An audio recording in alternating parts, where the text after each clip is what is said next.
Man, you said you were going to fight September 17th. You're going to fight September 17th. You did. I guess, how important was it for you to Kira? What was it about the date that you were just like, no, I'm staying on that date and I'm getting a fight? I don't know. I just wanted it.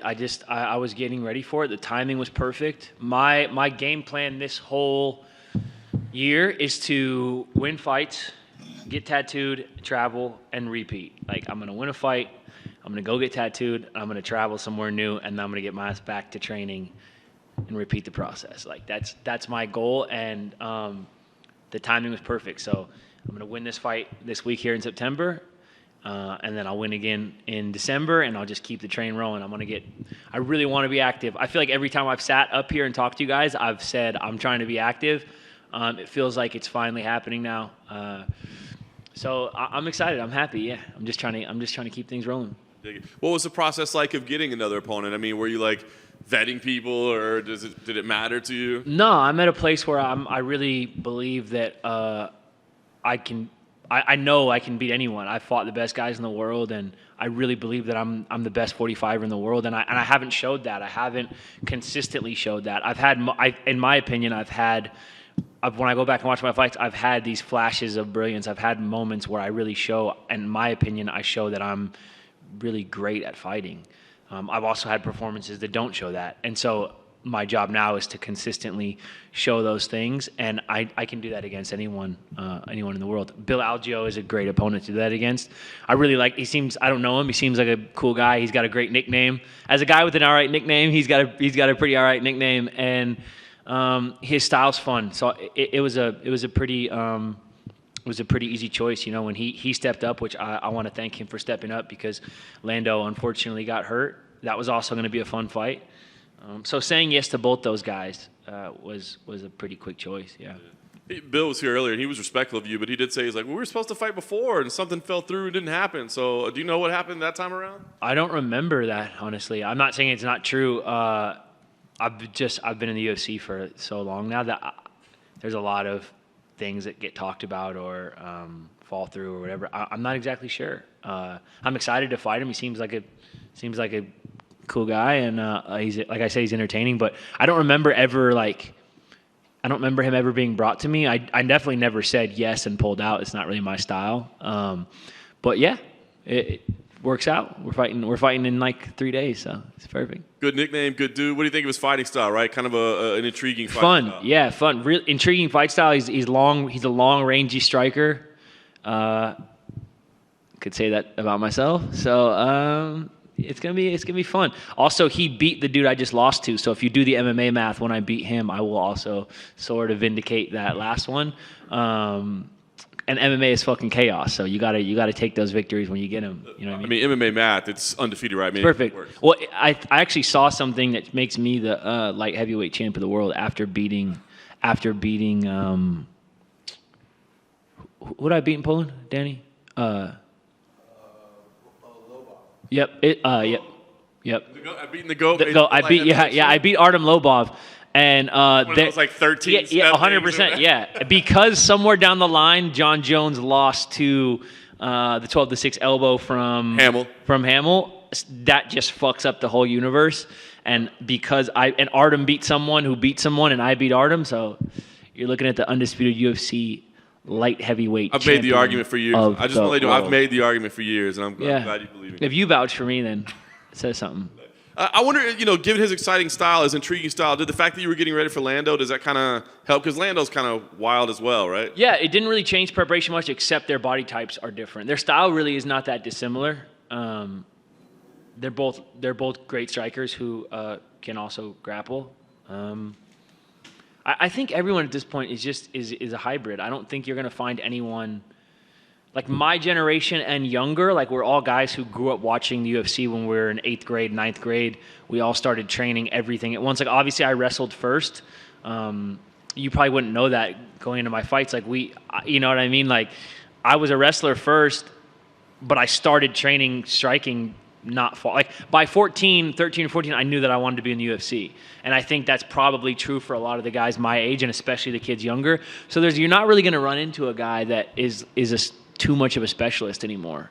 You're not just going to get a one-dimensional guy. The sport's evolve for that. So Lando's an exciting guy. He's a hybrid fighter. Unfortunately, he got hurt. Hope he heals up quick. And Bill Algeo is the same thing. He's a hybrid fighter. So the preparation didn't change much except the body types of the partners I was sparring, and that's a minor adjustment to make. Last thing for me, I mean, I know that you said, look, I'm still chasing gold, but I don't know, does it make it easier to be like, hey, you know what I'm trying to do is I'm trying to fight, get a tattoo, and travel? Like, does that allow you to, like, I don't know, enjoy the process more? Yeah, it's like that Fight Club quote, right? Like the Fight Club quote where he says, after you've lost everything, you're free to do anything. I've now officially had every single thing that could happen in this sport happen to me. Like, I've won close decisions. I've lost close decisions. I've lost decisions that there's no way in hell. Like, I go back and watch the fight. Like, there's no way in hell I lost that fight. I've won one-sided decisions. I've knocked people out, and now I've been clipped. Like, I never went out. I'm Samoan, so I got a coconut head. I got a jaw on me, but I didn't go out, but I got clipped. And so it was this horrible thing that happened. I got clipped. I stood up. I looked at my coaches in the cage. I just went, yeah, sorry, man. Fuck, he caught me. But immediate, like it was this immediate shittiness. It was a horrible thing. But afterwards, there was this almost weight off my shoulders. Like, I feel free. Like, I'm having the most fun through this camp and through this fight week that I've had in a long time. In a way, the pressure almost feels off because I know how much people are counting me out, and I know how much people have sort of resigned me to being just an exciting mid-card guy. There's worse things to be, but that's not what I am. I'm an elite fighter, and I get to prove it to myself, and it's more about proving it to myself now than anyone else. It's in a weird way, it's a beautiful, man. It's freeing. Like, I got clipped, and it was the worst I've felt in this sport. And then it was immediately followed by this sort of sigh of relief, and now I feel the best I've ever felt. So everything happens for a reason, man, and I'm just fucking happy to be here and happy to perform on Saturday. Andre? Yeah, brother. So you performed stand-up a few days or a few weeks after your last loss. Yeah. I was there. You did a very good job. Thank you, brother. Now that you've had some time to kind of think about it, how did you think you did well in your stand-up? I've gotten nothing but positive feedback. Maybe people are lying to me. If so, keep lying to me. That's fine. Yeah, lie to me. But it's all been pretty positive. I went back and watched it, and I thought it was all right. I'm not like some fucking big fan of myself. Like, a lot of these guys in this sport are like huge. You could really tell they're like big fans of themselves. Like, they're the type of guy to like put their fight on at a party and shit. It's like, it's not me, bro. Like, I make music. I think I make really good music. Like, I make music that's good enough to stand on its own or be put in a playlist with my contemporaries and people who do that for a living, and my music's good enough to be in that plate. Like, it stands on its own. But I don't ever play my own music. You know what I'm saying? In the car, I'm not going to make everybody listen to my music. Like, I don't go back and like make everybody sit and watch my fights. I barely watch my own fights. I watch them enough to take the lessons from them and make myself better, and then I don't watch them again. I've watched every fight I've had, no matter how good or bad it goes. I probably watched 2 to 5 times. Like, if it's a short fight, we watch it more to get. But if it's I watch my fights just enough to get the lesson, and that transfers to stand-up comedy. Like, I watched it. I thought I did all right. I thought I did pretty good. But I wasn't fucking making myself laugh. I wasn't like, oh, I'm fucking great at that. I just like watched it. It was cool. I'm glad everybody laughed. It was like 300 people there. It was crazy. And I was getting a lot of laughs and a lot of great feedback, and it's something I want to do more. I'm thankful for the opportunities. But yeah, everything I do, I want to do as good as people who do that for a living. Like, I want to be the best fighter in the world. And then when I do stand-up comedy or I do music, I want the stuff I make to stand up on its own. And so that's why my stand-up comedy set didn't have any jokes about MMA. Like, there was no corny shit. Like, no one else wrote my jokes. Like, I wrote my jokes. I barely wrote them, honestly. Like, I didn't have them planned that day. Like, I just kind of wrote some ideas down and fucking went for it, But to answer your question, yeah, I think it went well. And I went back and watched it, but, it's whatever. It's just, I'm glad for the opportunity. I just keep it pushing. This is probably a stupid question, but what were the nerves compared to going out and doing stand-up comedy? None. Like, stand-up comedy to fighting?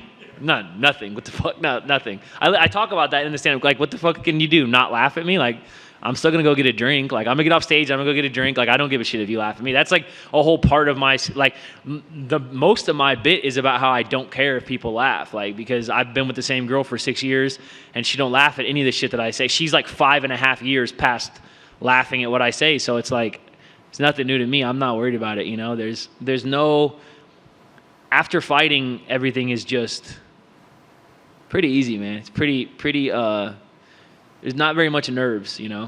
Whether I'm making music or doing stand-up comedy or anytime I have a microphone in my hand, there's not really any nerves. I'm having fun. I'm enjoying it. Like, no one's going to kick you in the head. Like, you can fuck up. You can keep it rolling. Like, it's all right, you know? Fighting sort of is the highest expression of what a human being can do, I think, and it puts you on high alert, and you have to be at 10, you know? And after that, everything else is just fun. It's just, you're just having fun. And then finally for me, do you have a favorite tattoo? I don't know.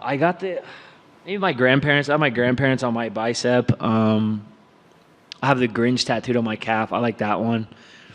I have a big crybaby head. Like it's like a baby crying, but it's like it's also like this circuit. There was a famous sideshow freak, the Zebra Man or the Great Omi. He was like a circus performer.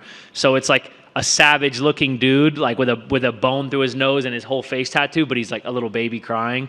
So that one's kind of like a one from that's me. That's me, crybaby, savage. Like those two things, like heart on the outside, lover on the inside. Like, so yeah, I don't know, I like them all. Thank you. Thanks. Andre, if you ever changed your mind, it would be unbelievable if you had people over, play your fight, play the stand-up, and have your music playing. That would not be unbelievable. I would literally rather drown myself in my pool than do that. That sounds like my fucking nightmare. If I walked into someone's house and they were doing that, I would just turn straight back around and walk out. Like, but make no mistake, there's a lot of people on the roster that would love to. That's like their dream. They would love to do that, dude. Right on, man. Well, to each their own. Yeah, to each their own. Yeah. As far as this fight can goes, it looks like you're just so relaxed, happy. You're smiling more than normal, which is something else.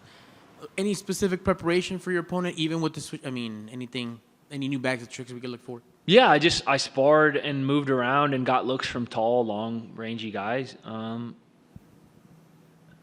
don't know. I'm having fun, man. I've done this for so long. I'm not that old. I'm 32. I'm still pretty young. But I've done this shit for so long. I've been doing this since I saw someone today. I think it was Matt Schnell posted it. Shout out to Matt Schnell. What a psycho, dude. His last fight was crazy. He said it was his 10-year anniversary of being a professional fighter. And I thought, damn, yeah, I'm probably about 10 years. And then I calculated it. I'm at like 13 or 14. Like I went pro in 2009.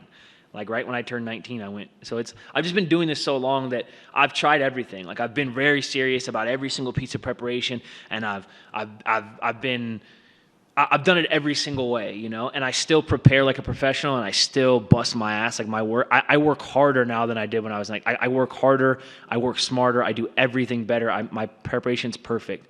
But in the execution, like I've done this so many times and I've tried it so many ways that now I'm just at a place where I'm enjoying that I get to do what I fucking love every day. And I'm practicing gratitude that this is my job, man. Like I could be doing anything else. And when I was like getting arrested as a teenager and like getting in trouble and working a job that I hated, and I said I was going to do this and no one believed I was going to do it, I just practiced gratitude that I bet on myself and I was right. That's awesome, man. Thank you for sharing that. And I'm sure showing gratitude, enjoying it has to contribute to this longevity, because if you didn't like it, I'm sure you would have already. Yeah, 100%. I'm not out here trying to give like fucking advice. I'm not the guy. I don't have any big enlightened things. I can just talk about my experiences and hopefully it helps people. But you know, all these little platitudes like that people say, like, oh, life is short and you can do what you love and this and that. All those like live, laugh, love ass quotes that you hear them so much they mean nothing. There's some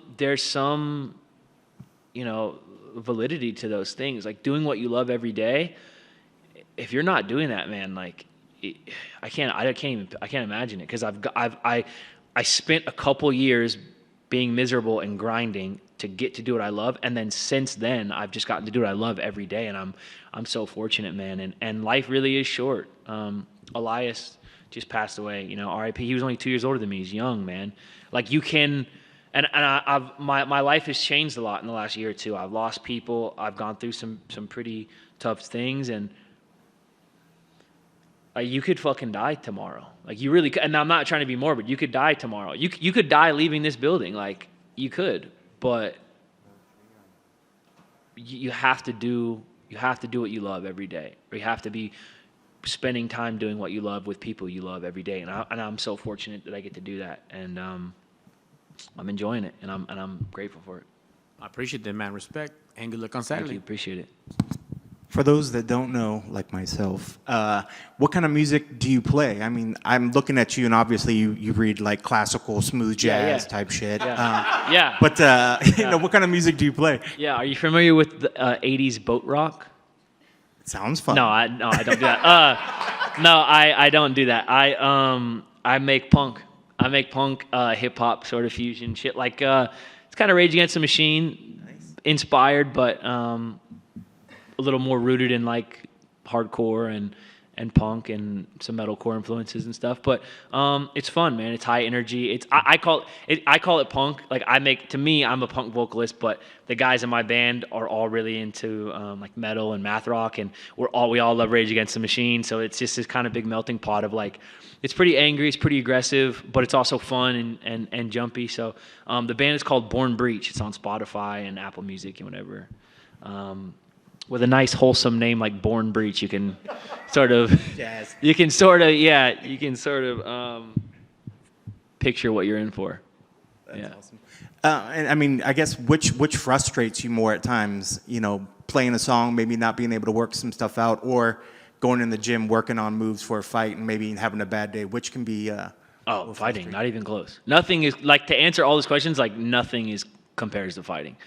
Like, you have a bad day in the gym and you just want to put your fucking head through a wall. Like I have day everybody, but this thing everybody has these days where you go to the gym and you spar, especially in a room like mine at Team Alpha Man. We have so many good guys. Like, sometimes you show up and you have a spar day and you leave sparring like, do I know how to fucking fight? Like, you like looking in the mirror like, what have I been doing for the past? Like, I just got my ass kicked by everybody.